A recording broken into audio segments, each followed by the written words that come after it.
Bienvenue sur notre atelier numéro 6, améliorer la pédagogie grâce aux apports des neurosciences. Alors, on a des petits problèmes avec le chat qui est en voie de résolution. En tout cas, on est a priori plus de 350 rassemblés entre le présentiel et le distanciel.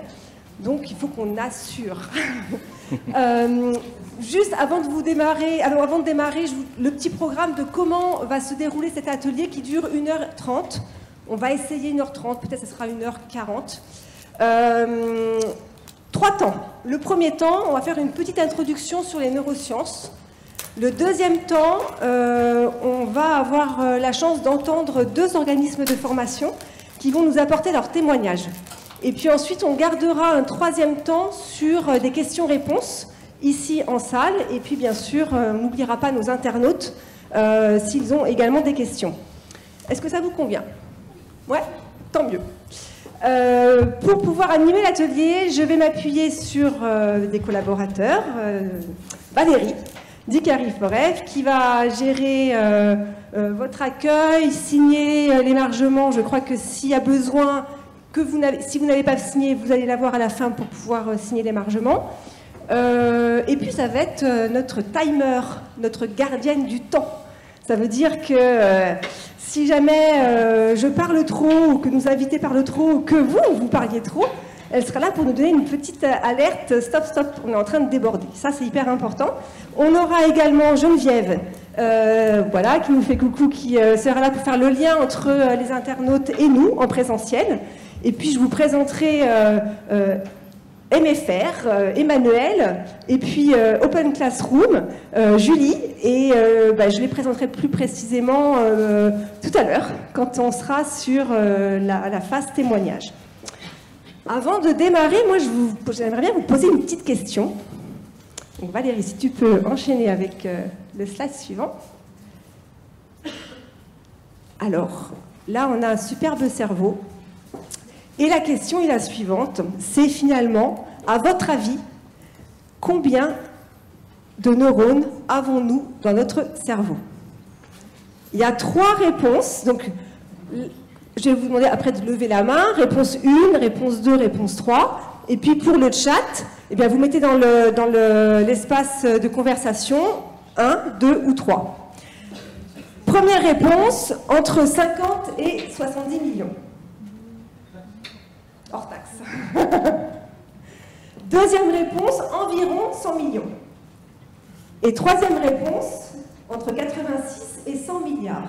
Alors, à votre avis, combien avons-nous de neurones dans notre cerveau? Vous serez plutôt sur la première réponse, la deuxième ou la troisième? Allez-y, là, il faut choisir. Là j'ai du 3, j'ai du 2, j'ai du 2, j'ai du 2, du 3... Ok, j'ai du 2, du 2, du 2. Je n'influence personne. Hein. Là, j'ai beaucoup de 3 de ce côté-là. Ah non, j'ai les 2. Alors, en tout cas, j'ai personne qui m'a dit le 1. Ah, monsieur a dit le 1. Je ne l'avais pas vu. Eh bien, c'est le 3. C'est le 3. En effet, nous avons 100 milliards de neurones. Et on voit ce qui se passe avec cette petite vidéo.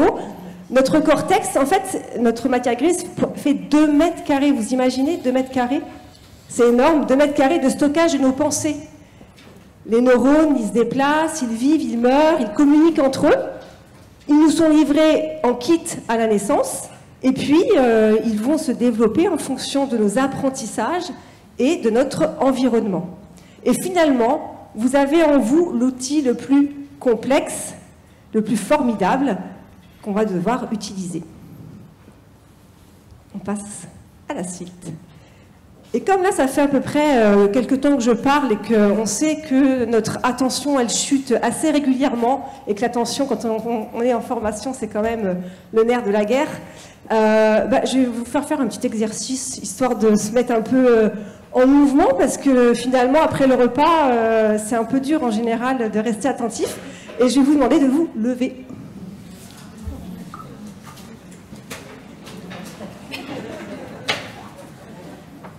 Allez, on bouge, on bouge, on bouge. Alors, je ne vais pas vous faire une petite, ce que j'appelle une petite capsule mise en mouvement discothèque, parce que je le fais des fois en formation. pour pouvoir remonter en énergie. Et juste, on va essayer tous ensemble de faire juste un truc tout simple. Vous allez croiser les bras. Tu le fais? C'est facile. Maintenant, je vais vous demander de les croiser dans l'autre sens. Ouais. Ah ah. Alors, qu'est-ce qui se passe? J'y arrive pas? C'est pas terrible. Ah, je vois qu'il y en a qui... direct, hein. Je suis hyper impressionnée, là, quand même. En fait, voilà, on n'est pas tous câblés de la même manière. Donc, on ne va pas tous croiser les bras de la même manière. Donc, on ne va pas tous apprendre de la même manière. Et que finalement, d'une manière naturelle, on va aller vers notre naturel, on va croiser les bras d'une certaine manière. Mais la bonne nouvelle, c'est qu'on peut s'entraîner et finalement, on arrivera très vite à faire de l'autre côté. Eh oui. Donc, en s'entraînant, on arrive finalement à créer de nouveaux chemins neuronaux. C'est ce qu'on appelle la plasticité. Notre cerveau est plastique. On en reparlera un petit peu après. Ça veut dire qu'on est en mesure, tout au long de notre vie, de créer de nouveaux chemins neuronaux. Il suffit de s'entraîner, de répéter. Et on agrandit notre zone de compétences, de connaissances, etc. Donc, finalement, essayez chez vous peut-être un autre sens. Vous le répétez tous les jours et je suis sûre que dans 2 semaines, vous serez au taquet, vous arriverez à changer très vite le sens de croisement de vos bras. Je vous laisse vous rasseoir. Geneviève, est-ce que c'est résolu notre... C'est résolu? D'accord. Ok. Et finalement, pourquoi on parle de neurosciences aujourd'hui? On est voilà, beaucoup d'acteurs de la formation. Et on va aller voir finalement qu'est-ce que nous révèlent les neurosciences sur qu'est-ce qui pourrait nous être utile dans l'apprentissage. Et bien en premier, on va voir que finalement, on vient de le voir, hein, chaque cerveau est unique et apprend à sa manière. Chaque cerveau est unique et apprend à sa manière. Et ça, c'est important de se dire que quand on délivre, quand on forme finalement, on ne va pas former que d'une seule manière. On va essayer d'être sur des multimodales pour finalement arriver à former à des personnes qui apprennent de manière différente. On nous apprend aussi que finalement, il n'y a pas d'apprentissage sans émotion et sans plaisir. Donc ça, c'est quelque chose d'important, c'est-à-dire que remettons dans nos formations du plaisir, remettons de l'émotion, ça va favoriser la mémorisation, ça va permettre de produire dans notre cerveau dopamine, etc. Alors, je ne suis pas une spécialiste du cerveau et je ne suis pas neuroscientifique, mais en tout cas, on le sait, c'est prouvé, l'émotion, le plaisir renforce la mémorisation. Donc, c'est à prendre en compte que nous révèlent encore les neurosciences, que finalement, l'effort physique améliore les performances cognitives. On vient de voir, on s'est levé, on a un petit peu bougé. Voilà, ça permet de maintenir l'attention, ça permet aussi quand on bouge de pouvoir faire une montée d'oxygène dans le cerveau et on est reparti comme ça pour un cycle d'attention soutenu. Donc par exemple, tout simplement dans les formations, après le repas, très souvent, je fais bouger les stagiaires, je leur demande quel est leur niveau d'énergie en début d'après-midi. Le niveau est haut, le niveau est bas. On fait une petite capsule très rapide où on va bouger son corps et on va voir ce qui se passe à l'intérieur de nous. Et très vite, on se rend compte que l'énergie, elle monte. Elle monte et après, on a l'attention des stagiaires pour pouvoir continuer le cycle de la formation. Une dernière petite chose, voilà, répéter pour apprendre. Ça, c'est, mais pas répéter bêtement comme un perroquet. C'est pas pour rien d'ailleurs que j'ai mis un perroquet. Finalement, là, j'essaye d'encoder le message. Plus l'encodage sera complexe, plus le cerveau pourra le garder en mémoire et le faire ressortir selon les situations. Donc là, finalement, dans cette image, d'abord, je vous ai déjà parlé de neuroplasticité en introduction. La répétition, ça, j'ai déjà employé plusieurs fois. Puis je vous mets un perroquet, justement pour mettre une image sur des mots et une image qui sera impactante pour vous. Parce qu'un perroquet, bon, on essaie de ne pas répéter comme un perroquet bêtement, mais on va essayer de répéter de manière différente. Par le geste, par la voix, en faisant, en écoutant, en échangeant entre pairs. Bon, il y a différentes manières de répéter. Et c'est parce que la répétition, elle sera différente et multiple, que la mémorisation se fera beaucoup plus facilement. l'attention. Si vous n'avez pas l'attention des apprenants, vous n'arriverez pas à les capter, vous n'arriverez pas à délivrer ce que vous avez à leur délivrer. Donc l'attention, c'est un peu le nerf de la guerre. On sait, d'après les études de John Medina, qu'on a une chute d'attention toutes les 10 minutes. Donc finalement, que ce soit finalement en réunion de travail, en conférence, dans une formation, il faudrait presque prendre en compte qu'il y a une manière comme ça de relancer l'attention toutes les 10 minutes. Ça peut être simplement, je me déplace, je varie le ton de ma voix, mais ça peut être aussi une capsule où on fait un exercice de groupe. Il y a plein de manières différentes de relancer l'attention. En tout cas, quand on construit sa formation, eh bien, c'est important de l'avoir en tête pour pouvoir varier finalement par des petits modules courts, des séquences pour pouvoir garder du rythme et garder l'attention des apprenants. Et enfin, ça c'est la petite, le petit truc, je ne sais pas si il y a des neuromythes, et parmi les neuromythes, c'est on apprend en dormant. Donc finalement, peut-être quand vous étiez plus jeune, on disait ouais, mets tes cours d'anglais la nuit, tu verras, tu vas mieux retenir ta leçon, le lendemain matin, ça sera super. Non, pas vraiment, parce que qu'est-ce qui se passe quand on dort? Le cerveau, il va trier. Il trie toutes les informations de la journée, il va jeter ce qu'il n'a pas besoin, il va classer d'autres informations, il va faire son encodage. Et donc le sommeil est important pour pouvoir consolider les savoirs. Et donc finalement, si je comprends comment le cerveau apprend, alors je peux améliorer mes pratiques de formateur. Et c'est bien l'objet de notre atelier aujourd'hui, de comment je peux améliorer mes pratiques de formateur.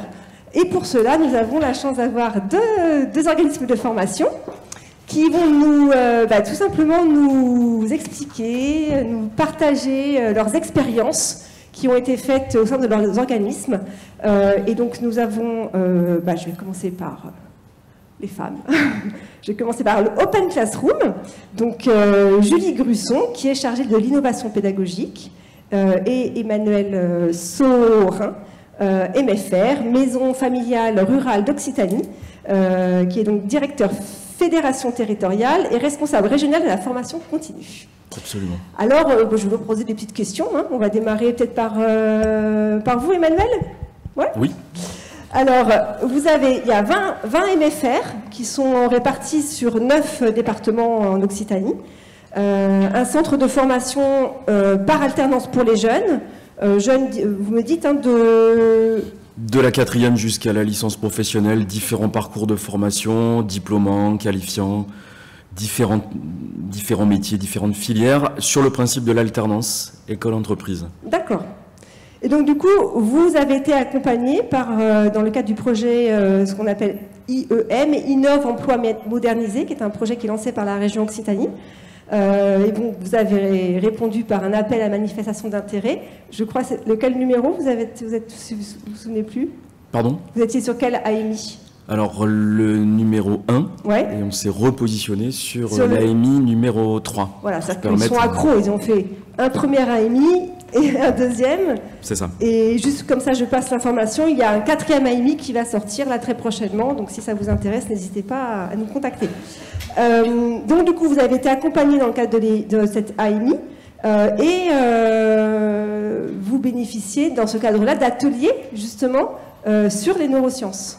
Oui, c'est ça. C'est bien ça ? C'est ça. On a la chance, dans le cadre de cet appel à manifestation d'intérêt sur l'innovation pédagogique, de pouvoir bénéficier d'un accompagnement expert.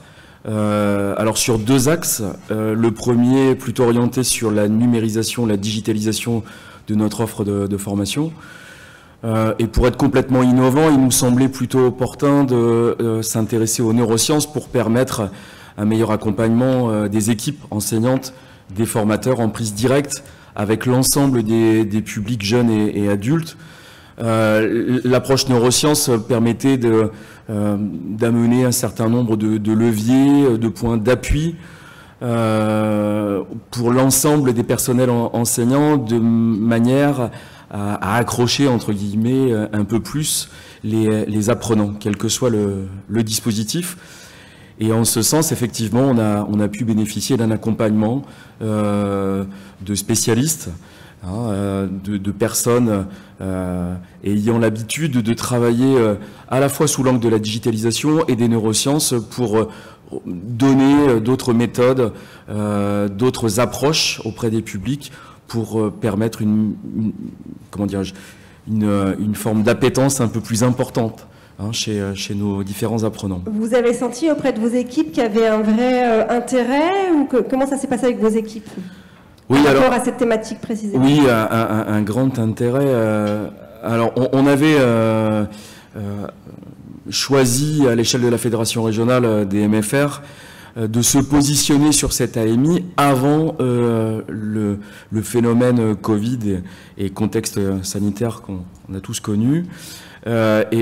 Et en fait, c'est arrivé finalement à point nommé quant à augmenter notre capacité de digitalisation et renforcer l'offre de formation à distance et en même temps permettre au travers de différentes séances en visio, permettre un accompagnement des formateurs pour qu'ils révisent un peu leur logiciel interne, leur façon d'aborder les publics au travers de différentes thématiques fort intéressantes. Je pourrais peut-être développer ensuite les thèmes qui ont été abordés, mais il y a eu vraiment un engouement, de l'appétence et un intérêt très fort de la part de nos équipes. Ouais. Vous avez déjà, est-ce que vous avez fait votre plan d'action, est-ce que vous avez déjà des retombées de ce que vous avez mis en place vis-à-vis des apprenants ou pas encore? Alors c'est trop tôt? Ça commence, c'est quand même encore un peu tôt. On est passé par une phase d'abord de diagnostic, d'état des lieux, pour bien identifier les pratiques. Quel modèle d'accompagnement finalement a été mis en œuvre dans nos différentes maisons familiales rurales, identifier nos besoins, là où il y avait nécessité d'un apport extérieur et d'entrevoir des leviers. On commence à voir les bénéfices et directement auprès des publics, mais aussi auprès des formateurs qui retrouvent du sens peut-être en termes de méthodologie, davantage de moyens pour être plus en phase avec les publics, qu'ils soient jeunes ou adultes. Une sorte de dynamique avec un ADN commun, la modernité dans l'offre de formation. Exactement. Et embarquer les équipes dans cette dynamique-là. On est parti d'analyse de pratique, bien identifier là où se situaient finalement les manques, les besoins en termes d'attractivité, en termes de dynamique de groupe, des actions plus à destination des apprenants en tant que tels pour renforcer l'engagement, l'estime de soi, la confiance, toute une approche sur qu'est-ce que la mémorisation, comment fonctionne le cerveau. Et vous l'avez dit en introduction, il n'y a pas forcément un modèle, mais un ensemble de pratiques qui peuvent favoriser l'engagement des apprenants. Oui. Donc plutôt une expérience positive de s'être lancé dans cet appel à manifestation d'intérêt. Oui, tout à fait. D'une situation où dans le premier AMI, il y avait 7 centres de formation MFR à s'être engagés. Pour l'AMI numéro 3, donc la suite finalement, nous aurions 13 maisons familiales à nous rejoindre. Donc bon, il y a quelque chose qui monte en puissance. Qui va se faire sur toutes les antennes finalement. Exactement. Des MFR. Exactement. Très bien, merci. Julie, alors Open Classroom, ça c'est une plateforme de formation en ligne sur finalement toutes les compétences les plus recherchées sur le marché de l'emploi. Donc là, vous avez vraiment la casquette offre 100% distanciel. Vous avez donc construit des parcours de formation adaptés à ces contraintes, aux contraintes de ce format-là. Comment vous rendez les apprenants attentifs, actifs et motivés? Merci beaucoup. Vaste question. Hein. Oui, c'est une très bonne question. Vous m'entendez bien? C'est bon? Alors peut-être il faut avancer un peu Super, merci beaucoup. Donc oui, Open Classrooms, donc plateforme de formation en ligne. La question qu'on nous pose souvent, mais finalement, comment on fait pour maintenir de l'engagement et vous le disiez, voilà, être actif dans la formation, en fait, c'est indispensable. En fait, notre modèle de formation, pour vous le présenter en quelques mots, donc on forme sur des métiers d'avenir. Nos parcours de formation s'appuient sur 2 éléments principaux, donc une pédagogie par projet et le mentorat. En fait, ces 2 éléments, ces 2 piliers sont assez essentiels pour rendre les apprenants actifs, en tout cas dans notre modèle, puisque la pédagogie par projet signifie que les apprenants vont apprendre un métier, mais finalement en réalisant des projets professionnels très concrets, et ce, même à distance, et c'est possible. Je vais vous donner l'exemple de développeur web, par exemple. Donc, on forme principalement sur des métiers sur lesquels il y a en effet un job à la clé, les métiers du digital notamment. Développeur web, donc c'est un parcours qui se divise en 7 projets professionnels. Et l'étudiant, dès ses premiers projets, va développer lui-même un site web. En fait, cette méthodologie-là, elle permet de plonger l'apprenant dans un contexte métier et du coup de le rendre actif et intéressé aussi, puisque en immersion dans sa future carrière. Donc ça, c'est un point qui est très important. Et le deuxième, c'est le mentorat, puisque les apprenants ont un mentor qui exerce ce métier en question, qui va en fait les coacher semaine par semaine, donc avec un rendez-vous hebdomadaire. Ça permet à l'apprenant de se fixer des objectifs réalistes toutes les semaines et puis aussi d'avoir des retours sur son apprentissage. Et pour faire le lien avec les neurosciences, donc en fait on mobilise plusieurs éléments qui ont beaucoup suscité de recherche. Le premier élément et que je trouve intéressant de partager, c'est l'apprentissage par essai-erreur. En fait, on sait que le cerveau fonctionne par prédiction. Et puis en fait va améliorer sa prédiction au fur et à mesure. C'est comme ça qu'on consolide un apprentissage. Donc en fait, l'apprenant va émettre une hypothèse. Donc je veux développer mon site web. A priori, je ne sais pas trop par quelle direction commencer, mais je vais me nourrir de différentes ressources. Je vais tenter et puis je vais le présenter à mon mentor et il va me faire des retours, ce qui va me permettre de progresser, de faire une nouvelle prédiction, etc. et ainsi de suite. Et en fait, c'est par cet apprentissage essai-erreur qu'on consolide un apprentissage et avec une approche par compétence. Donc ça, c'est voilà, un point qui est assez important. Du coup, on valorise l'erreur comme moyen de progression. Exactement. Et ça libère les freins, des peurs, etc. Et en plus, c'est vrai qu'on sait qu'en formation, et on peut avoir pas mal d'idées reçues aussi sur la peur de l'erreur qui peut freiner l'apprentissage. Et puis, c'est vrai que là-dessus, c'est un point qui est assez important. Un levier intéressant. Tout à fait. Et un autre point, en tout cas sur lequel on s'appuie beaucoup et qui revient en neurosciences, vous avez parlé tout à l'heure de codage et comment en fait on fait pour rendre la formation la plus motivante, digeste possible et puis du coup accessible. Pour réaliser leur projet, en fait, les étudiants ont accès à des cours et ces cours, on essaie de les rendre les plus actifs possibles, dans le sens où en fait on va toujours coder l'information selon différentes modalités, différents médias. Donc en fait on sait que le texte seul ne fonctionne pas, surtout sur de la formation en fait en ligne. On va utiliser différents formats, donc vidéo, témoignages, quiz, activités pratiques, en fait dans l'objectif d'avoir une information ou une compétence qui soit décomposée en fait sous différents formats, ce qui va permettre d'ancrer en fait l'apprentissage et de maintenir l'étudiant actif dans sa formation. Oui. Voilà. Et puis que celui qui a une entrée plus texte va pouvoir être nourri, celui qui est plus visuel le sera aussi. C'est parce qu'on est bien tous différents que ce genre de multibola puisse répondre finalement à l'enjeu de l'individualisation dans les formations. Tout à fait. Et puis le fait d'avoir une information présentée sous plusieurs formats, souvent c'est très complémentaire en fait. Oui. Donc oui, il ne s'agit pas d'avoir du superflu. Ça, on peut tomber aussi parfois dans l'extrême inverse, de dire on a beaucoup de visuels ou beaucoup de vidéos. C'est plutôt de miser sur la complémentarité en fait. Ça c'est assez intéressant en tout cas comme réflexion sur la formation en ligne. Merci. Peut-être une petite question à tous les deux finalement. Est-ce que vous avez rencontré des freins dans vos équipes par rapport à ce sujet des neurosciences formation? Emmanuel peut-être? Je commence. Allez. Le fait d'intégrer cette notion de neurosciences dans la scénarisation pédagogique, c'est quelque chose qui doit s'inscrire dans le temps. Auprès des équipes. Et En fait, dès le départ, on a senti la nécessité d'expliquer, de démystifier, de rassurer ce qu'on entendait par neurosciences.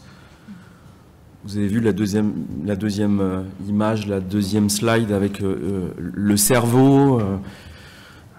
Autour du cerveau, on peut se poser beaucoup de questions. Il y a quelque chose de l'ordre de l'expérimental et du laboratoire. Donc, en fait, les neurosciences ramènent à des choses très, très concrètes et très pratiques dans la mise en œuvre d'une nouvelle pédagogie plus active pour renforcer l'attrait des apprentissages.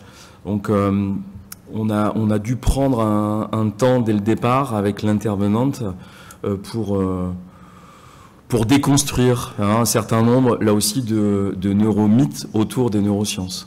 Oui, c'est ça, des croyances de c'est pas pour nous, c'est trop scientifique, c'est très loin de nos connaissances, et finalement, voilà, il y a des entrées, comme vous dites, il y a des entrées qui peuvent être plus faciles et très concrètes, finalement, dans les formations. Oui, c'est ça. Enfin, on a eu des retours parfois de collègues qui nous disaient, mais bon, est-ce qu'on en est bien sûr, finalement, là, de ces approches, de ces avancées, est-ce qu'il n'y a pas un risque potentiel? Ne joue-t-on pas aux apprentis sorciers? Donc bon, voilà, l'idée de rassurer pour mieux engager et intégrer les neurosciences dans la construction même des scénarios de cours. D'accord.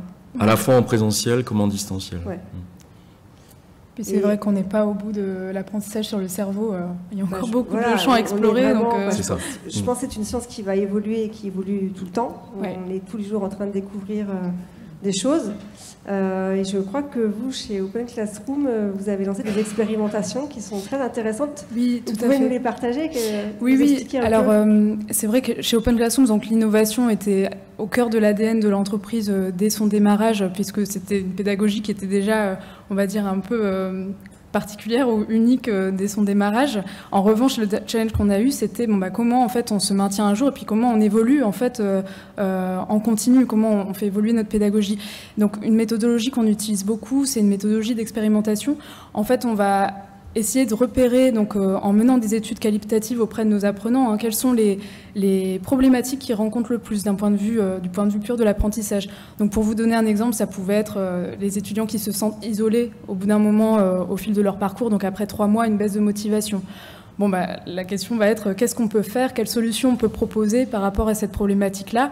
Et donc à partir de là, on va développer des expérimentations sur un modèle testing AB. En fait, on va avoir une cohorte A qui va bénéficier de l'expérimentation, une cohorte B qui ne va pas en bénéficier, et on va comparer les résultats. C'est une méthodologie d'expérimentation qu'on utilise beaucoup en fait sur l'ensemble des problématiques qu'on peut rencontrer d'apprentissage, ce qui nous permet en fait d'avoir des résultats observables in fine et de pouvoir améliorer en continu le dispositif. Et par contre, ce que ça demande, et c'est vrai que ça peut être un frein, c'est vrai que ça demande du temps et des ressources. Donc ça peut être en effet un frein qui peut être assez vite soulevé. De notre côté, ce qu'on a mis en place, c'est que les équipes d'ingénierie pédagogique, donc qui conçoivent les cours, les parcours de formation, les projets, ont vraiment du temps dédié à l'innovation, donc à de la veille, de la recherche. Donc c'est 10% de leur temps, ce qui est assez significatif. Et notre cofondateur, donc Mathieu Nebra, qui a créé Open Classroom, a lui aussi une énorme partie de son temps qui est dédiée à ça. Donc en fait, au fait de pouvoir coacher les équipes, les accompagner. Et c'est vrai que sans ces maillons-là, c'est assez difficile finalement d'impulser une dynamique collective.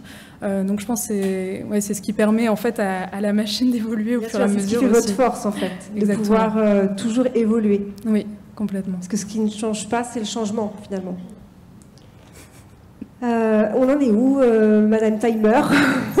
On a du temps, on n'a pas de temps? Ouais, ok. Une petite dernière question. Finalement, on se rend compte quand on vous écoute, quand on regarde un peu le retour des expérimentations des uns et des autres, que le modèle d'enseignement classique, il est un peu obsolète, et on l'a bien vu avec la crise du Covid. On a enclenché une nouvelle manière de former. Ça nous a permis de lever les freins justement sur le distanciel, utiliser des outils numériques. Donc on se rend compte là que le modèle il est un peu obsolète, le modèle classique, et que finalement ça nécessite de se réinterroger sur les façons de faire. Quels moyens vous avez concrètement mis en place dans vos organismes? Comment vous êtes réinterrogé justement sur ce modèle, peut-être par le prisme des neurosciences, mais voilà, de manière globale et par le prisme des neurosciences? Je ne sais pas qui veut... Oui. Alors en fait, ce que ça interroge ou réinterroge, c'est effectivement une autre approche, une autre conception du scénario pédagogique en tant que tel. Le numérique, la digitalisation, certes, sont des outils bien singuliers à la pédagogie là, du XXIe siècle. Pour autant, quel accompagnement de la posture de l'enseignant, du formateur, pour revoir ces séquences de cours de manière à être plus efficient, plus efficace, plus en phase. Donc les neurosciences sont réellement le moyen de se réinterroger, de se re-questionner. Il y a vraiment eu, au niveau des MFR engagés sur ce projet-là, beaucoup d'attrait, beaucoup d'appétence. Dès qu'on parle d'attention, d'émotion, de cognition, de ludification, ça entraîne beaucoup de sujets qui interfèrent directement sur la façon dont on amène les apprentissages auprès des apprenants. Donc la conception en tant que telle est revue, c'est intégrer des outils, une autre dynamique, un autre tempo, d'autres moyens, le fait d'utiliser l'espace, vous l'avez fait en début de séance. Bon, il n'y a pas de recette magique. Néanmoins, il y a quand même un certain nombre de techniques qui permettent, y compris pour des enseignants expérimentés, de mieux se sentir en phase avec les publics du moment. Ces publics ont aussi des nouveaux besoins. Les besoins ne sont plus les mêmes. Exactement. Le fonctionnement aussi peut-être a évolué. Exactement. Tout va vite. Ils ont l'information en 2 clics sur leur téléphone portable et que finalement le formateur a une posture plus d'animateur, de faire émerger l'intelligence collective, le partage des bonnes pratiques. Et ce n'est pas forcément le savant qui délivre tout son savoir, parce qu'on peut l'avoir à travers les moteurs de recherche assez facilement. Donc c'est une autre posture, vous l'avez bien décrit. Ça me fait penser aussi, justement, vous parliez de la posture du formateur et aussi le fait d'hybrider la formation est parfois intéressant aussi, justement, de s'appuyer sur les ressources qu'il y a à disposition pour remettre le formateur au centre. C'est vrai que nous, on a beaucoup travaillé aussi avec la région là-dessus, mais la mise à disposition de cours distanciels, justement, pour les apprenants, qui permettait aussi aux formateurs d'avoir une approche complète et hybridée. Donc c'est vrai que ça, c'est intéressant aussi pour les organismes de formation. Je reviens sur votre question. Oui. Votre question, c'était sur... oui, c'était sur finalement que le modèle classique était un peu obsolète, oui, et que ça oblige aussi vos équipes de formateurs et les ingénieurs en formation sur un changement de posture. Complètement, oui. Et puis pour revenir sur ce que vous disiez sur l'obsolescence, c'est vrai qu'on observe, nous, dans les étudiants qu'on accompagne, on a beaucoup d'exemples de personnes justement qui sont passées par de la formation, on va dire, qui n'était pas forcément adaptée pour eux. Alors tout n'est pas obsolète, évidemment, dans la formation traditionnelle, il y a plein de bonnes choses à garder. Mais on a, je pense par exemple à une personne de 26 ans qui avait suivi un parcours de formation, bac littéraire, petit job, etc., qui ne se retrouvait pas forcément dans les études à la fac, qui ensuite s'est formé à distance. Avec nous, c'est vrai que c'est des modalités qui peuvent convenir davantage, ou en tout cas de permettre plus de flexibilité à des publics qui se retrouveraient pas forcément dans un modèle classique. Après, en termes de posture pour l'ingénieur pédagogique, comme je le disais tout à l'heure, je pense que c'est plutôt à travers la veille et aussi le fait d'avoir des expérimentations continues qu'on peut finalement faire évoluer le modèle en continu. Tester finalement sur le terrain oui, des outils, des postures, des méthodes et améliorer, oui, voir ce qui marche pas et continuer sa progression. pour pouvoir être en phase avec les besoins des apprenants et la diversité surtout des apprenants. Complètement. Est-ce qu'il y a des choses que vous voulez compléter, une question que je n'aurais pas posée, une question essentielle que je n'aurais pas posée ou pas, dites-moi. Non, peut-être repréciser la façon dont on a mené nous le projet avec l'organisme Mascotte, hein, je ne l'ai pas nommé. Ah oui, donc j'explique vite fait pour ceux qui ne savent peut-être pas. Donc, la région a lancé un grand projet de modernisation de l'appareil de formation et dans ce cadre-là, il y a 4 prestataires spécialisés dans le numérique et la pédagogie attractive qui ont été retenus et ces prestataires accompagnent les organismes de formation, vous l'avez dit, sur 2 phases. Une phase de diagnostic qui dure 10 jours. Et ensuite, à la fin de cette phase, il y a, ça se co-construit entre le prestataire et l'organisme de formation. Il y a un plan d'action pour moderniser l'organisme sur différents prismes, le métier de formateur, le digital, la pédagogie attractive. Et ensuite, il y a jusqu'à 60 jours d'accompagnement pour la mise en place du plan d'action. Et ensuite, on a une 3e phase sur les livrables, mais bon, ça c'est peut-être ce qui nous concerne moi. Et donc, votre prestataire était Mascotte, c'est ça ce que vous vouliez dire? Oui, c'est ça, avec à la fois des accompagnements en distanciel, en présentiel, quand ça a été possible, de l'accompagnement collectif et individualisé selon le contexte de chaque centre de formation. Donc, on a été vraiment sur une approche très appréciable, une forme d'approche cousu main. Sur mesure. Sur mesure.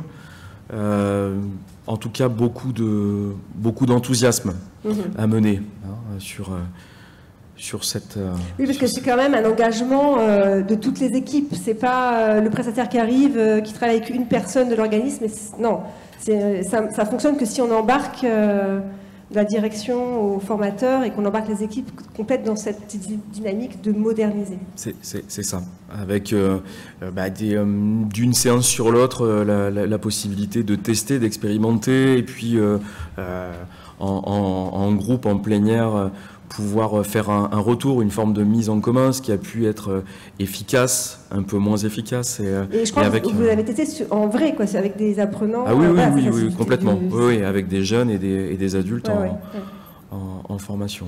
Oui, notamment sur des formateurs ou des formatrices qui avaient parfois des difficultés dans la mise en dynamique de certains groupes d'apprenants et des évolutions assez remarquables et très positives en termes de collaboration, d'engagement.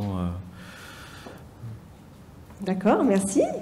Moi, je vous propose j'aimerais bien vous entendre parce qu'on a beaucoup parlé tous les 3. Et finalement, on pourrait peut-être passer à notre petit temps de questions-réponses. Est-ce que vous avez des questions? J'espère qu'il y en a plein. Alors, quelqu'un se lance. Ah, une question. Du coup, je vous passe le micro, peut-être, ou...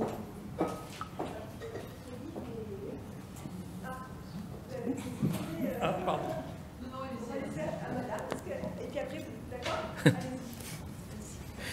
Alors, peut-être, bonjour, merci pour les témoignages. Alors, peut-être que j'ai loupé quelque chose, je me suis peut-être endormie quelques minutes, mais moi j'ai une question par rapport à l'utilisation des neurosciences et justement à la question de la formation, on va dire ancienne, entre guillemets. Pourquoi utiliser les neurosciences, c'est-à-dire qu'est-ce que vous projetez après? Quel est l'intérêt pour les personnes qui vont être enseignées?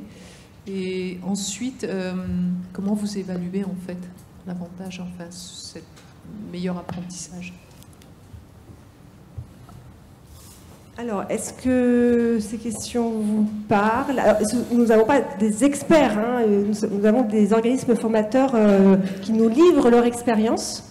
Alors, voilà, soyons à l'aise, on pose la question. Si vous avez des éléments de réponse, allons-y. Deux temps hein, dans la question, si je reformule. Les intérêts des neurosciences. Et puis, voilà, l'intérêt finalement, vraiment très concrètement pour les enseignants, les formateurs, et puis comment on évalue finalement. Est-ce qu'on se rend compte qu'il y a un plus ou un moins, ou voilà, comment on évalue? Alors sur le premier point, je pense que les neurosciences, comme on le disait tout à l'heure, on n'est pas au bout des apprentissages qu'on a à en tirer. Simplement, et là ça fait référence à ce que vous disiez Audrey, mais plus on connaît la façon dont le cerveau apprend et plus on peut proposer des formations qui seront a priori efficaces. Donc les neurosciences sont une base de données sur laquelle on peut s'appuyer. Il y a des travaux de recherche en sciences de l'éducation de façon générale, en tout cas qui sont pertinents aussi, et nous c'est dans cette visée-là qu'on s'inscrit. Mais je vous laisserai peut-être rebondir là-dessus. Après, en termes d'évaluation, par contre, je pense que c'est en effet assez important de définir des critères en fait et des indicateurs de mesure. C'est-à-dire, si on est dans un objectif d'améliorer une formation, se dire comment on va mesurer la qualité d'une formation. Est-ce que c'est par les compétences qui sont acquises, par l'engagement des apprenants, et nous, par exemple, chez Open Classrooms, on utilise beaucoup cette dimension, la satisfaction, le taux d'engagement des apprenants, ce qui nous permet de comparer en fait l'avant-après. C'est-à-dire quand on mène une expérimentation qui s'appuie sur un apport des neurosciences, on peut mesurer ensuite avec un groupe témoin et puis un groupe qui a bénéficié de l'expérimentation s'il y a une différence en fait d'engagement significative. Si oui, ça veut dire que du coup on peut en fait aller plus loin et puis creuser et puis essayer d'implémenter, de généraliser. Si c'est pas le cas, c'est qu'on n'avait pas finalement la bonne solution et on apprend en fait de ces expérimentations là. En règle générale, quand même, on s'aperçoit que des formations qui ont été montées avec cet apport des neurosciences, les stagiaires se sont pas ennuyés, ils ont retenu. Et ils ont pris du plaisir. Donc finalement, c'est un peu ça ce qu'on recherche dans les formations, c'est qu'ils repartent avec son bagage de connaissances, qu'il soit monté en compétences, qu'il y ait pris du plaisir. Et ça casse un peu l'image de la formation qu'on peut avoir où je vais en formation, je vais m'ennuyer pendant 2 jours. Combien de fois on l'a entendu ça ? Et là, c'est un levier vraiment important pour casser cette image de la formation ennuyante. Et là, on est sur la formation plaisir efficace. Je ne sais pas si Emmanuel, vous vouliez rajouter quelque chose ? Oui, je trouve que c'est une très bonne question en fait. À quoi bon finalement les neurosciences et in fine quel bénéfice ou quel retour pour les apprenants on n'a pas fait réellement d'enquête de satisfaction ou de statistiques, plutôt des retours d'expérience des formateurs, des enseignants en tant que tels, des bénéfices plutôt sur l'attention, l'engagement et des effets positifs sur des ambiances de classe, des dynamiques de classe qui étaient bien différentes ou améliorées, avec des effets positifs aussi sur la mémorisation des apprentissages, parce que plus d'engagement. Ça reste sans doute. C'est vraiment flagrant. Ça reste sans doute à améliorer et à mesurer. Bon, ça fait qu'une année qu'on est engagé pour ce qui nous concerne sur cette phase-là, mais. Alors, vous vouliez juste rebondir ça sur. Alors, je vais prendre monsieur, puis après, je reviendrai vers vous. Est-ce qu'on a répondu à votre question, à vos interrogations ? Non, vous non, mais vous, oui. Moyennement. En partie. À creuser. Oui, voilà. Ouais. Exactement. Oui, bonjour. Bernard Blandin, je suis directeur de recherche, pas en neurosciences, mais en sciences de l'éducation et de la formation. Et moi, ce que j'ai envie de dire, c'est que finalement, je ne sais pas ce que c'est que les neurosciences. Pour moi, ça n'existe pas. Il y a des chercheurs qui mènent des travaux, il y a des laboratoires qui ont des orientations. Et j'aurais bien aimé qu'il y ait un petit panorama de tout cela pour dire d'où viennent finalement les assertions que vous nous présentez, pour dire c'est mieux comme ci, c'est mieux comme ça, etc. Je crois que ça serait très important d'avoir quelques petites références. Ça aiderait aussi à s'approprier le sujet. Alors, juste une petite remarque. Là, cet atelier, en fait, l'objectif de l'atelier, c'était des témoignages. Le CARIFORF a organisé, d'ailleurs avec Karine qui est là, qui est docteur en neurosciences, a organisé des cycles de webinaires où justement elle a amené ce que vous dites, c'est-à-dire elle a amené du scientifique, des choses très concrètes. D'ailleurs, je lui passerai la parole après si elle veut bien nous en dire quelques mots. Donc voilà, l'objet aujourd'hui, c'était juste un partage finalement d'expérience. en sachant qu'on a déjà, le CARIFOREF a fait des programmes de webinaires sur ce qu'est les neurosciences, plus précisément. Tout le monde ne le sait pas, c'est vrai. Et donc du coup, Karine va pouvoir nous éclairer, on a la chance de l'avoir parmi nous. Merci. Donc moi je suis Karine Bressan, donc effectivement j'ai animé plusieurs conférences pour le... Donc je suis docteur en neurosciences, il y en a, ça existe. Effectivement les neurosciences c'est très large, c'est très vaste, hein, ça va du micro-particule jusqu'au cerveau globalement. Dans ce qui intéresse l'apprentissage, ça va être les neurosciences cognitives, donc vraiment tout ce qui intéresse la pensée, comment notre cerveau pense et génère tout ça. Il y a aussi les apports de la psychologie cognitive, donc ça se croise, hein, il y a plusieurs disciplines qui se croisent. Après moi je voulais rebondir, effectivement j'entendais madame qui était un peu neurosceptique, je dirais. Alors oui, les neurosciences c'est à la mode, c'est pas une baguette magique, il faut rester humble parce que c'est une science très jeune, je pense qu'on est loin d'avoir compris. L'intérêt, il est quand même, pour moi, évident, dans le sens où quand on apporte de l'enseignement, de la connaissance, on travaille en fait avec le cerveau des gens. Et c'est quand même bien de savoir comment ça fonctionne. Donc déjà ça, il y a cet intérêt-là de la compréhension du fonctionnement. Et ensuite, de là, comme voilà, hein, vous en avez témoigné, il y a effectivement des leviers qui arrivent. Et on peut quand même franchement mesurer sur l'engagement notamment et la satisfaction et la mémorisation. Il y a quand même beaucoup d'études qui sont faites. Là, on ne va pas citer toutes les études peut-être aujourd'hui, mais il y en a. Je vais m'arrêter parce que sinon je suis partie pour une conférence. Mais peut-être sur la question de monsieur, elle est très intéressante et elle est complètement légitime. Et je sais que pour les collègues et personnel des MFR, on a dû prendre un vrai temps pour expliquer ce que sont les neurosciences, ce qu'elles rassemblent, à quelle famille des sciences cognitives elles sont rattachées. Et on a bien senti la nécessité de stabiliser dès le départ cette affaire-là. Bon, on n'avait pas la prétention de le faire, en tout cas cet après-midi. Oui, aujourd'hui, ce n'était pas l'objet, mais en tout cas, c'est bien de l'avoir pointé. Est-ce qu'il y a une autre question? Ah oui, c'est vrai, excusez-moi, je vous ai oublié. Merci. Je voudrais vous poser un retour d'expérience concernant le segment des apprenants qu'on appelle de bas niveau de qualification, pour faire court, on va dire la population des jeunes des missions locales, par exemple. Je voulais savoir, donc je comprends là que c'est hyper récent ce que vous avez mis en place, mais à votre avis, est-ce que vous commencez à repérer que l'utilisation des neurosciences permet d'en amener plus sur de la qualification, c'est-à-dire plus de réussite sur la passation des diplômes? Et où pensez-vous que ça pourra le faire?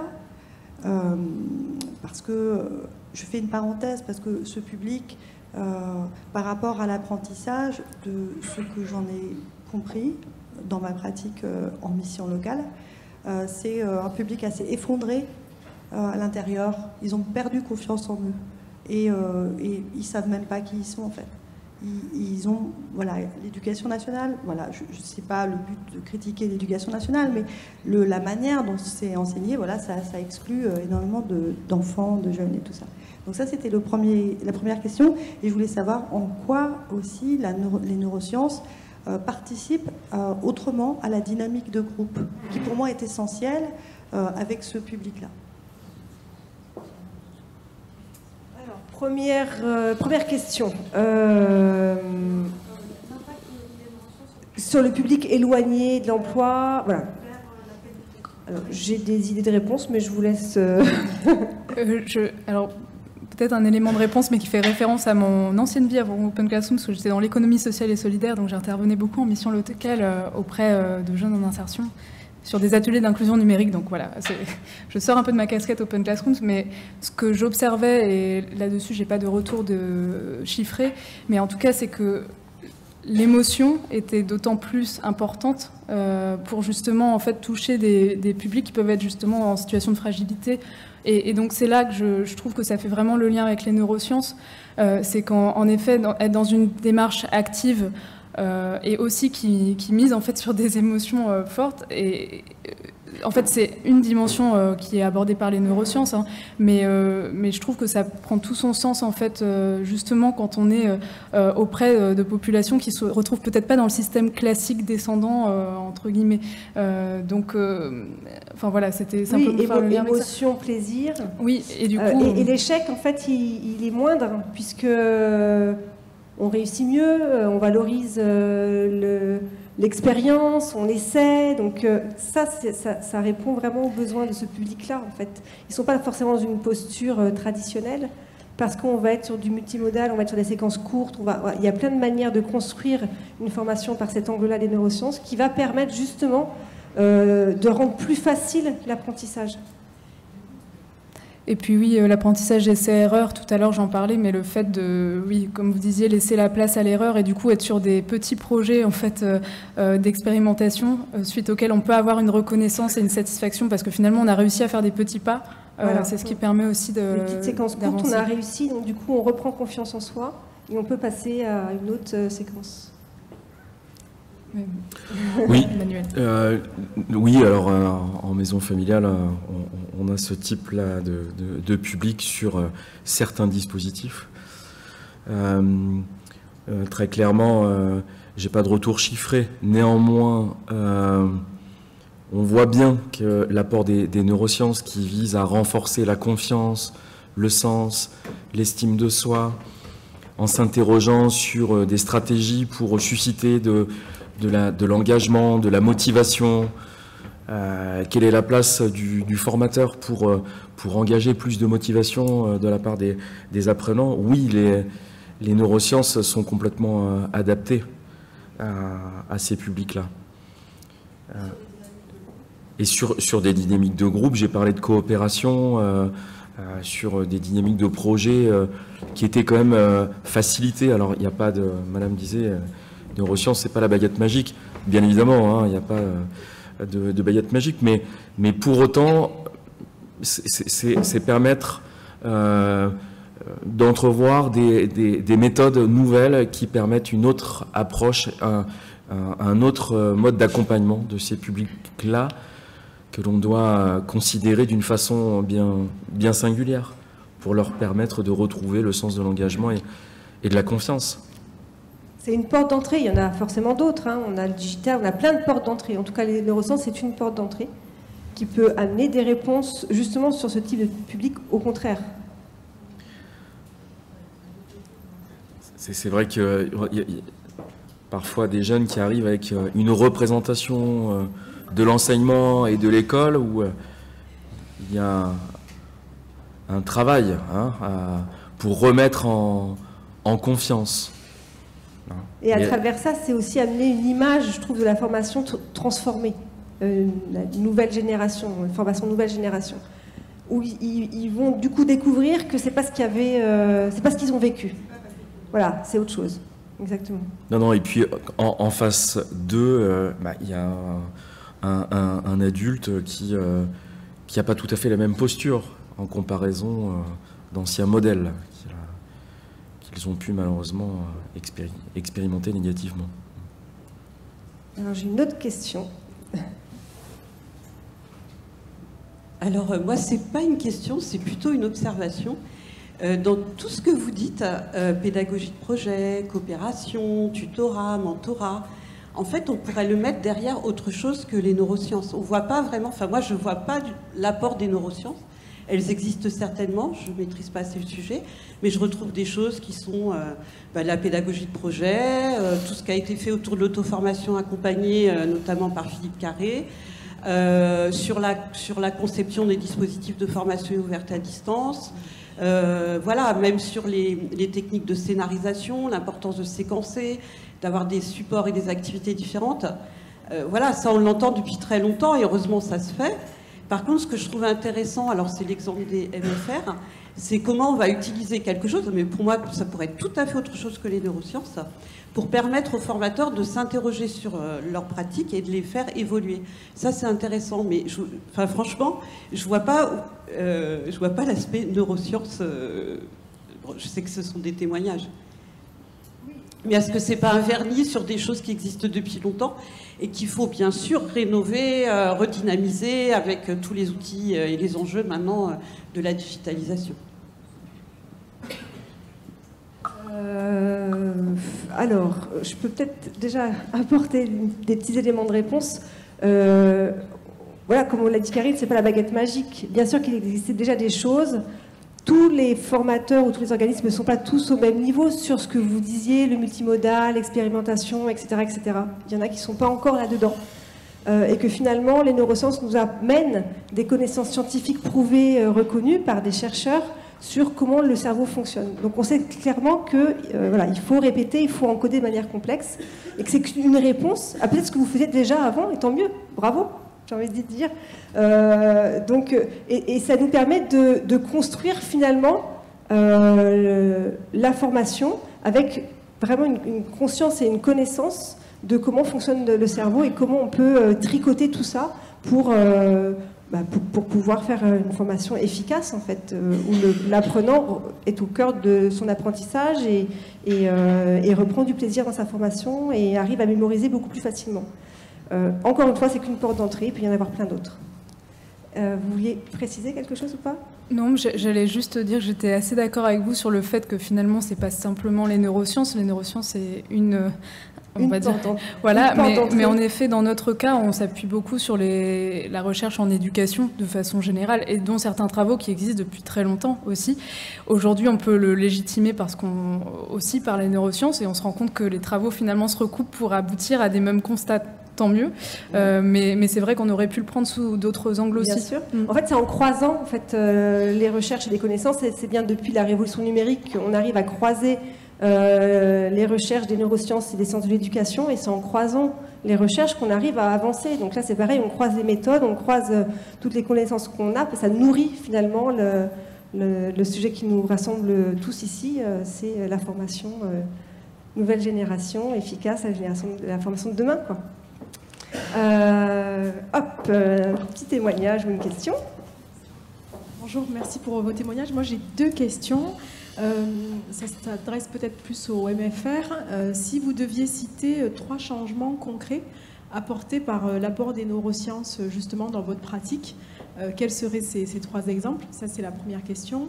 Et la deuxième question, qui s'adresse peut-être aux 2 intervenants, comment les changements apportés par l'apport des neurosciences peuvent, selon vous, rendre plus attractives les formations professionnelles, notamment celles à destination des publics les plus fragiles?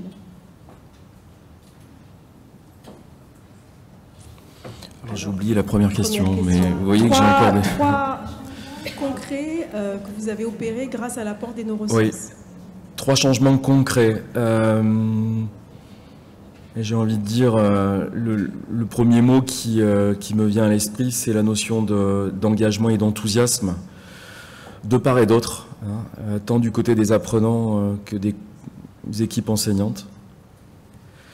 Le fait d'être dans une logique de co-construction au travers de ce projet avec des apports d'un intervenant, d'une intervenante experte, quelque chose qui a réellement nourri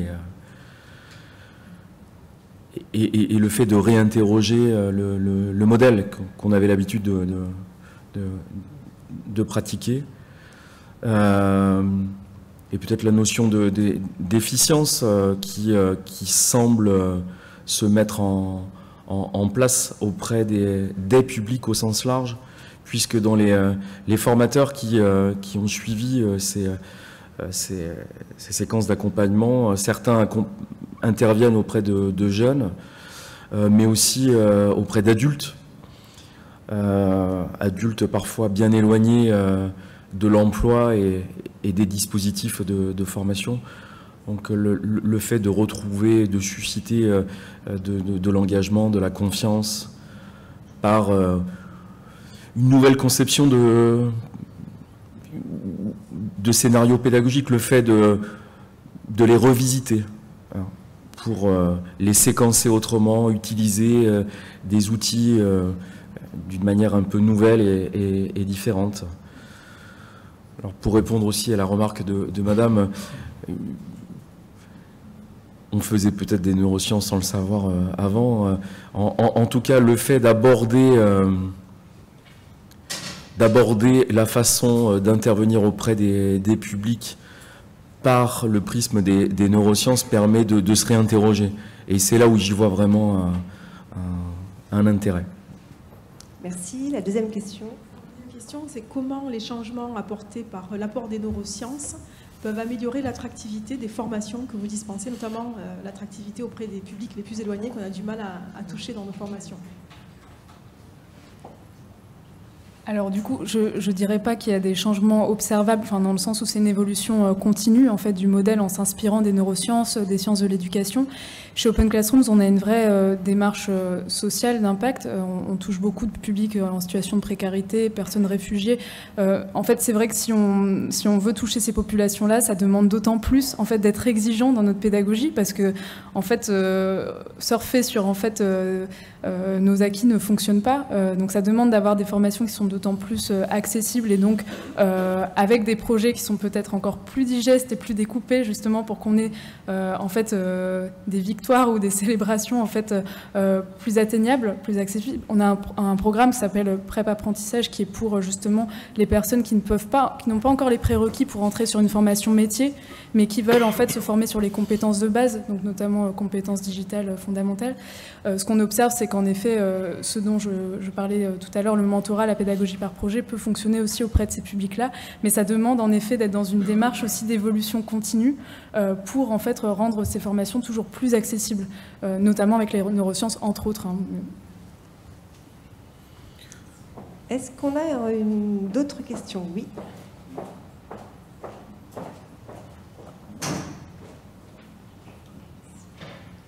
Bonjour et merci beaucoup pour vos témoignages. Moi j'ai une question, je suis psychomotricienne, de mon travail, je suis psychomotricienne et formatrice. Donc on travaille dans la rééducation sur la globalité du corps, le corps en mouvement, dont vous parliez tout à l'heure, et l'importance d'avoir le corps en mouvement pour un meilleur apprentissage, également faire émerger des émotions positives. Ma question c'est concrètement, dans le digital, comment on arrive à garder ce corps en relation, faire émerger des émotions et garder cette psychomotricité, enfin voilà, ne pas perdre ça par des exemples concrets, voilà, les outils, je sais pas. Merci. C'est une très bonne question. Je pense qu'elle pourrait s'appliquer aussi même au télétravail, par exemple, aujourd'hui. En fait, c'est comment on garde le corps en mouvement dans des modalités d'apprentissage ou d'exercices professionnels qui sont statiques. On n'a pas encore trouvé complètement la clé. En revanche, on propose souvent aux étudiants qui nous rejoignent sur des formations en ligne, en fait, des bonnes pratiques, que ce soit en fait faire des pauses très régulièrement, se déplacer, en fait, ne pas rester sur en fait un temps très long derrière son ordinateur. Ça paraît peut-être évident, mais et après, on a aussi tout un programme d'alternance. Donc ça, c'est vrai que c'est le combo souvent qui fonctionne très bien aussi, de se dire on associe le digital avec une immersion en environnement professionnel, ce qui permet aussi d'être davantage en mouvement et en interaction humaine, et donc de s'appuyer sur ce volet émotionnel dont on parlait au début. Concrètement, les deux sont à prendre en considération. Enfin, cette approche numérisation, digitalisation, prise en compte du corps, du mouvement dans l'espace. Il y a quelque chose qui doit être effectivement complémentaire et pris en compte dans le scénario pédagogique en tant que tel. Alors, est-ce qu'on y arrive complètement? On n'en est qu'au début. Mais en tout cas, oui, on a effectivement à le considérer. On va prendre une question du chat déjà, parce que ça remarche. Alors, on va en profiter, puis après, je repartirai en salle. Donc, il y a quelqu'un qui demande, dans l'ingénierie pédagogique, la conception des formations, quels seraient les essentiels à inclure en lien avec les neurosciences? Si on pouvait ressortir 4 ou 5 essentiels, ce seraient lesquels? peut-être des essentiels que vous avez testés Alors, je dirais qu'un essentiel, c'est le... Alors, on en a parlé, mais le découpage par compétences. Et du coup, au plus on arrive à découper en fait sa formation en compétences atteignables, au plus on arrive à mobiliser de la pédagogie active, et du coup, au plus on s'appuie sur les fondamentaux dont on a parlé des neurosciences. Donc ça, ce serait mon premier point. D'accord. Le fait d'aborder les séquences d'une manière courte et efficace, ça me semble aussi un point important. Surtout pour l'attention. Absolument. Pour l'attention, la mémorisation. Réussite, la motivation. Ouais. Et après aussi, pour faire le lien avec l'attention, on sait que notre attention est limitée. Donc ça veut dire même en termes d'ingénierie de formation et surtout en ligne, ne pas noyer les apprenants dans une densité d'informations qui les perd.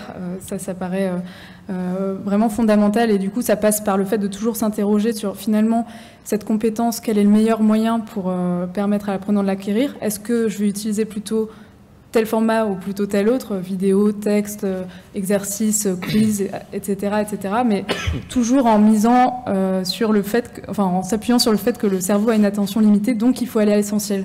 Et il faut être le plus impactant possible et le plus interactif possible pour maintenir cette attention. Exactement.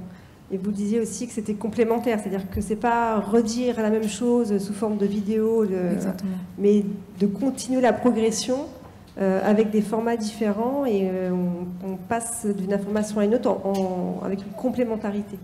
Complètement. Est-ce que, Geneviève, il y a une deuxième question ou pas? Je reviens après.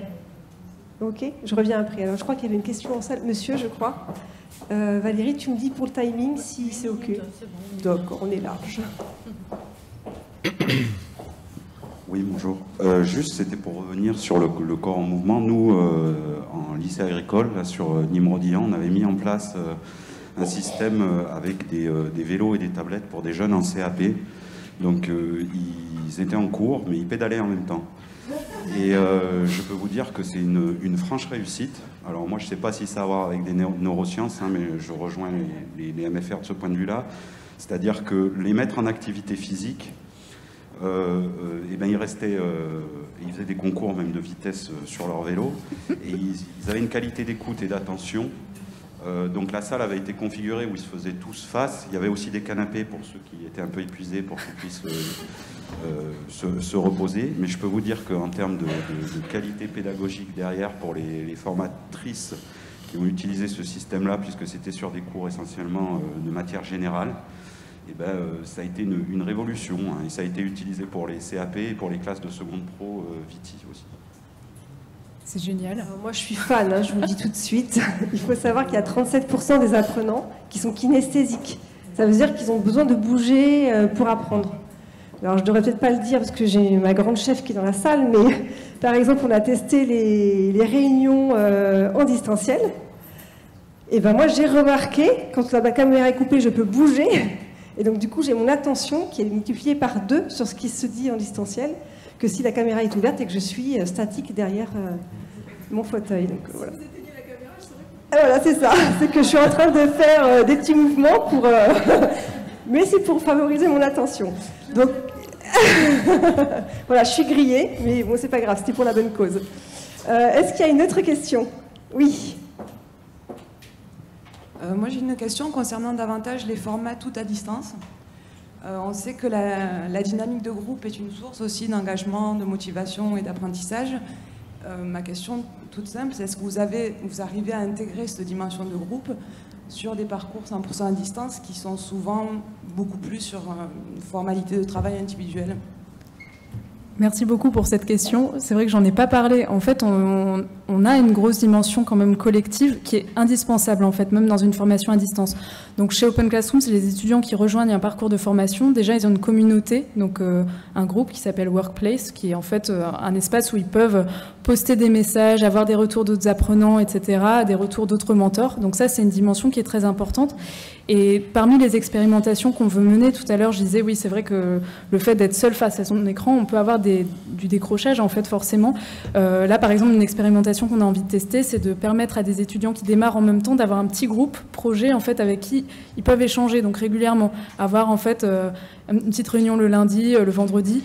Ça peut être, en fait, des modalités pour améliorer cette dimension collective. On a aussi expérimenté le fait d'avoir du pair à pair, donc vraiment avoir une sorte de parrain ou de marraine en fait, qui permettent le coaching tout au long de la formation. Pour l'instant, c'est encore au stade d'expérimentation, mais on espère pouvoir en fait le généraliser et proposer à tout étudiant qui nous rejoint d'avoir vraiment en fait une petite, en tout cas des liens interpersonnels forts sur lesquels s'appuyer. Mais ce qui est le cas déjà aujourd'hui, c'est qu'ils ont une communauté en fait sur laquelle s'appuyer, et on constate d'ailleurs que par eux-mêmes, ils vont contacter des gens qui habitent dans leur ville ou pas très loin en fait, et faire des espèces même de coworking ensemble. Donc même s'ils sont à distance, finalement, ils se rejoignent en fait pour pouvoir travailler ensemble, et c'est une dimension hyper importante, c'est clair. Puis on peut très bien monter des projets collectifs en distanciel, ça marche très très bien aussi. Il y a juste arriver à... C'est vrai que sur les formats 100% à distance, on est souvent sur de l'asynchrone.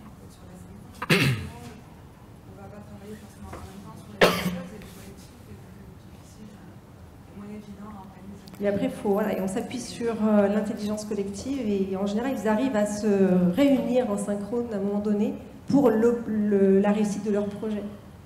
Oui, c'est assez fort ça en général. Complètement. Et pour compléter ce que vous disiez, Audrey, par exemple, on a testé nous le fait de proposer des exercices en groupe mais à distance. Donc en fait, on a envoyé donc un énoncé d'exercices en pré-créant les groupes. Donc on demandait d'abord qui est intéressé pour participer. On avait une liste, on créait des groupes de 3 personnes. Ils recevaient leur énoncé, ils travaillaient en groupe et après ils avaient la correction en synchrone avec un mentor. Donc ils devaient pitcher leur solution. Voilà ce que j'ai fait pour mon exercice, etc.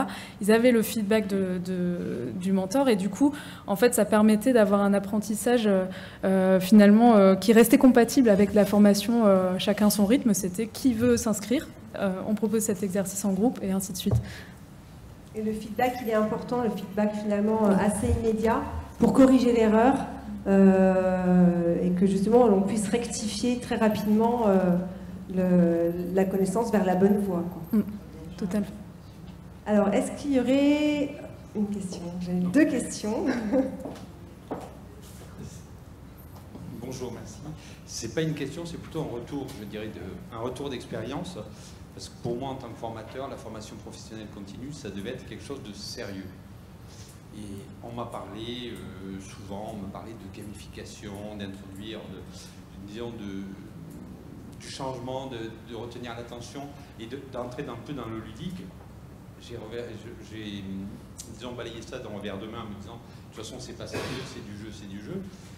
Et puis qu'est-ce que j'ai fait? J'ai fait un peu comme vous avez fait à ma petite échelle, j'ai fait des tests sur des formations et finalement l'essentiel c'est quoi?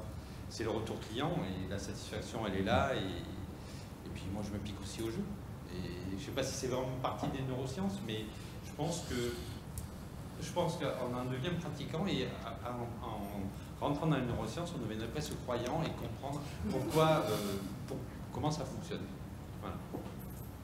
En fait, par vous-même, vous avez balayé d'un revers de main une croyance, une fausse croyance, une croyance limitante que... voilà, c'est ça. C'est comme il faut trimer pour réussir. On peut aussi travailler dans le plaisir et au contraire, c'est là où ça va ouvrir le champ des possibles. Il y avait monsieur dans le fond de la salle.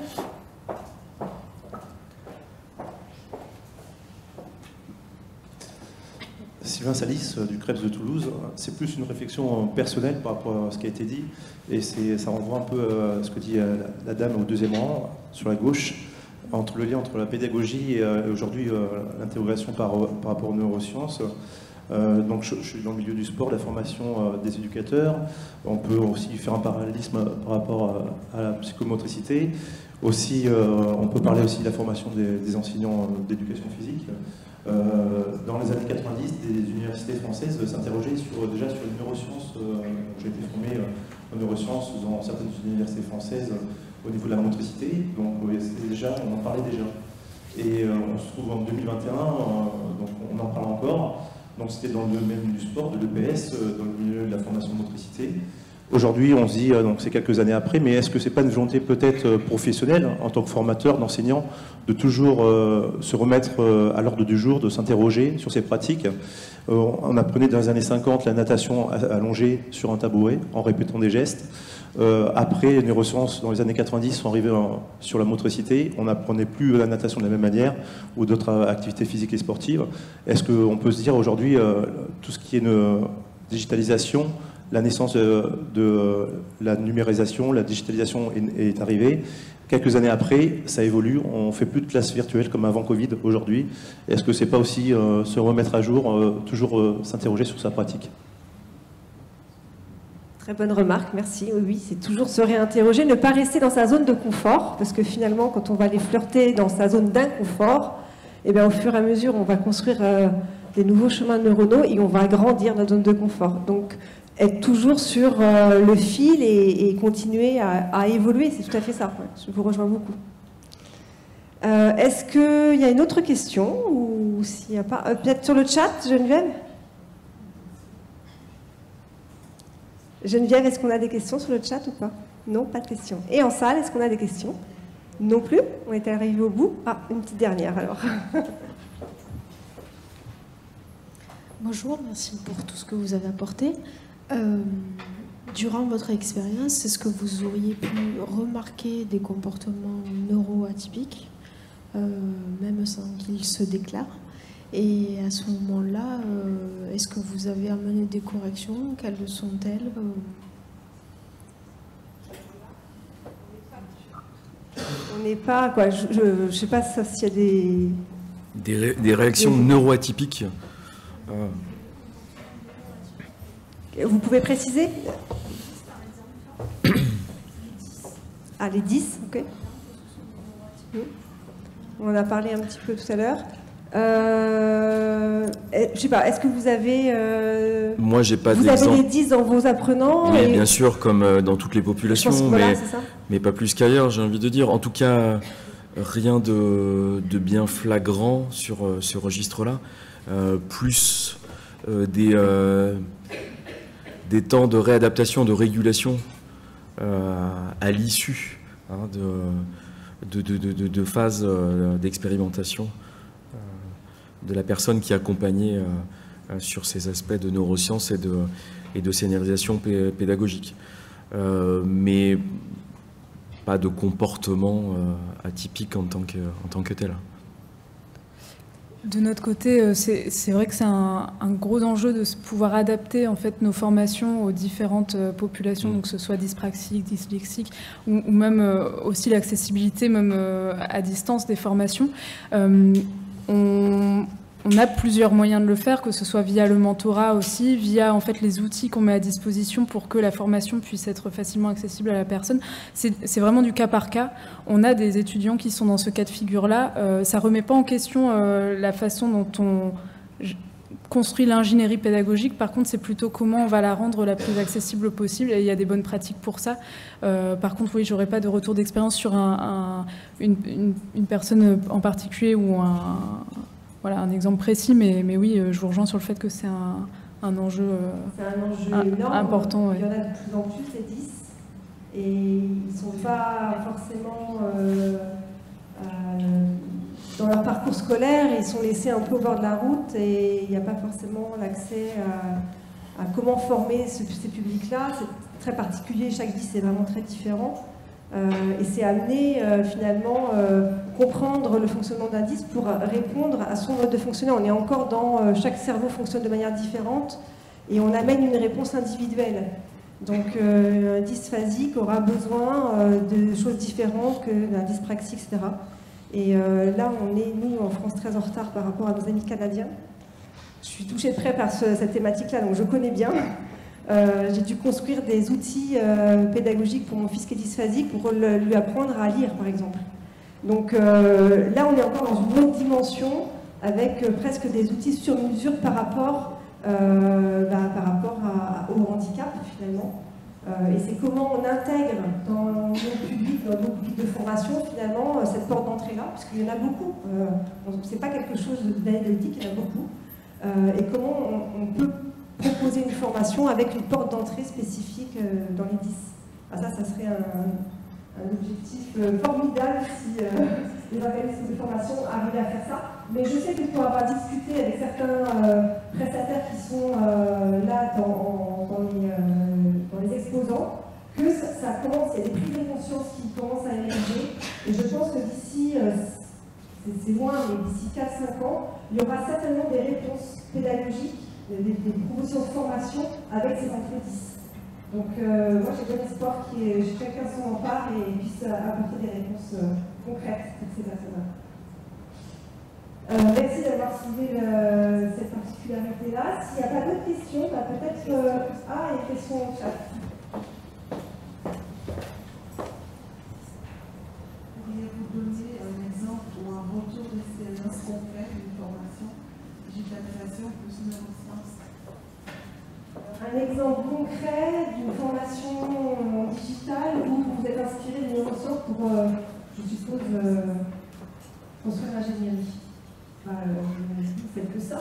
Oui, alors c'est vrai que un exemple, en fait tout notre modèle est construit en fait sur cette approche par projet, le mentorat et les cours avec l'approche multimodale.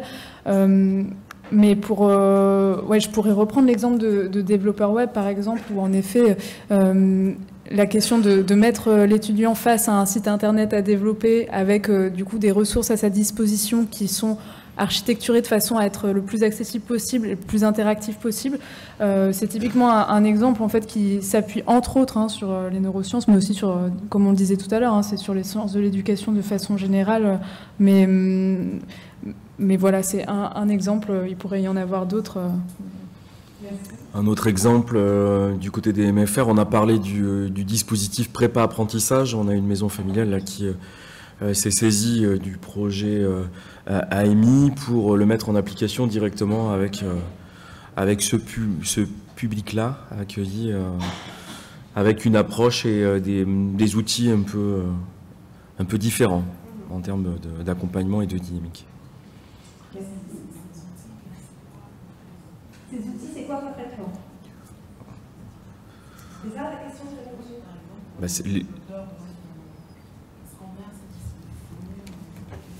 Oui, alors ça va se traduire par... alors déjà, l'étudiant est plongé dans une vraie mission, donc en fait il reçoit un déroulé avec, voilà, vous faites partie d'une équipe, vous êtes développeur dans telle équipe, vous recevez un mail en fait type de quelqu'un qui est dans cette structure, qui vous donne le brief. Donc on va vous demander de développer le site web Reservia sous peu. Voici les éléments de la maquette, etc. Donc en fait il va avoir vraiment un brief à sa disposition qui va être là où on va limiter le texte au maximum aussi pour rendre la formation la plus digeste et accessible possible. Ensuite, l'étudiant va du coup avoir comme ressource à sa disposition, donc comme je le disais, son mentor 45 minutes par semaine. Et du coup, là, on va être vraiment sur une approche plus individualisée. Et je parlais des autres ressources, donc les cours, la communauté aussi, puisqu'il a une communauté d'apprenants à sa disposition. Tout ça, en fait, vient... enrichir une approche qui est que l'apprenant en fait va devoir chercher l'information dont il a besoin pour réaliser son projet et non l'inverse. On ne va pas lui donner l'information en amont. C'est vraiment à lui d'effectuer la recherche par lui-même en fait pour consolider ses apprentissages et avancer jusqu'à produire en fait le compte-rendu de son projet. Et il a une soutenance à la clé. Cette soutenance, elle est réalisée avec un professionnel là aussi de la formation. Donc on est vraiment sur un échange de pair à pair finalement entre un professionnel du métier et un professionnel en devenir. Donc on n'est pas sur une approche, on va dire, où l'erreur serait sanctionnée, mais plutôt en fait valorisée, acceptée et puis soumise à un échange. Voilà. Merci.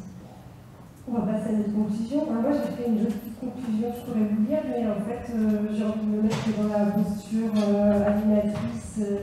Je m'appuie sur l'intelligence collective et je vais vous demander de faire la conclusion et peut-être de sortir finalement, si on va retenir 5 mots-clés, 5 idées clés. Ça serait laquelle? Et ça sera notre guise, notre conclusion, peut-être par les participants. Une première idée clé qu'il faut retenir. Donner du plaisir et de l'émotion. Super, donner du plaisir et de l'émotion. Première idée clé. Ça crée de l'enthousiasme. Ça crée de l'enthousiasme. Rendre une formation digeste. Rendre une formation digeste. Changer la posture, très bien. Tout le monde peut progresser, ouais.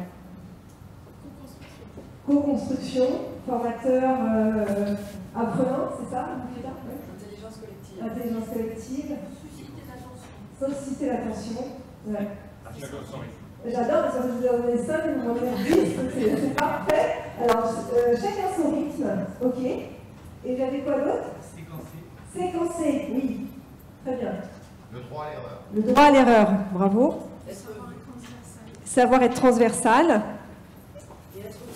Et être vu. Être vu. En fait, un stagiaire, il a besoin d'être vu, tout simplement, d'être entendu, d'être écouté. Et à partir de ce moment-là, il vous écoute. Voilà. Ça rejoint l'attention, ça rejoint aussi l'approche individuelle. Je te vois, je vois comment tu fonctionnes, je m'adapte à ton fonctionnement et je te nourris par rapport à ton fonctionnement pour que tu puisses réussir. Se placer en tant qu'animateur. Donner du sens, ok.